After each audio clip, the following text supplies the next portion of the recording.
একদিকে যখন পিঙ্কি প্রামাণিকের সঙ্গে প্রাক্তন সিপিএম সাংসদ জ্যোতির্ময়ী শিকদারের স্বামী অবতার সিংহর সম্পর্ক নিয়ে প্রশ্ন তুলছেন খোদ ক্রীড়ামন্ত্রী, ঠিক তখনই অবতার সিংহ সম্পর্কে চাঞ্চল্যকর দাবি করলেন অভিযোগকারিনী।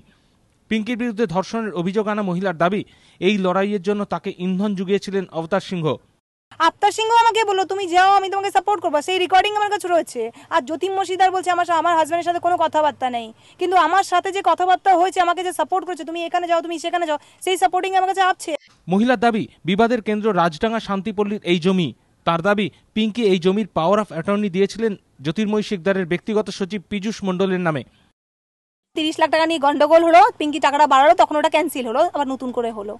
মানে এটা আপনি জানতেন তখন যে পীযূষ বলে যে? হ্যাঁ, আমি ওদের বাড়িতে থাকার পরে কালীন এগুলো আমি জানতে পেরেছি। আর তারপর নিউজ যেটা হয়েছে জানুয়ারি মাসে হয়েছে, পিঙ্কিকে জানুয়ারি মাসে মহারাষ্ট্র ব্যাংকে ড্রাফট দেওয়া হয়েছে, টাকার ড্রাফট দেওয়া হয়েছিল, সেটা পিঙ্কি জমা করেছে।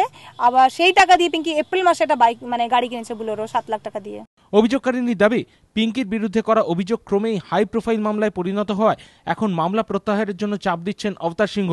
চাইতাম যে আমি প্রুফ করতে চাইতাম যে পিঙ্কি ছেলে। আবতার সিং আমাকে বললো আমি তোমার পাশে আছি, শঙ্কর বললো আমি তোমার পাশে আছি, শঙ্কর বিশ্বাস, লিন্সি বলছে আমি পাশে আছি, পীযূষ মণ্ডল বলছে আমি পাশে আছি।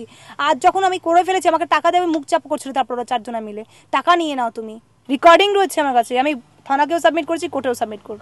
যদিও তাদের কাছে এমন কোনো রেকর্ডিং জমা পড়েনি বলে জানিয়েছে বাগুইহাটি থানা। এ বিষয়ে জ্যোতির্ময়ী শিকদারের সঙ্গে যোগাযোগ করার চেষ্টা করা হলেও তাকে ফোনে পাওয়া যায়নি।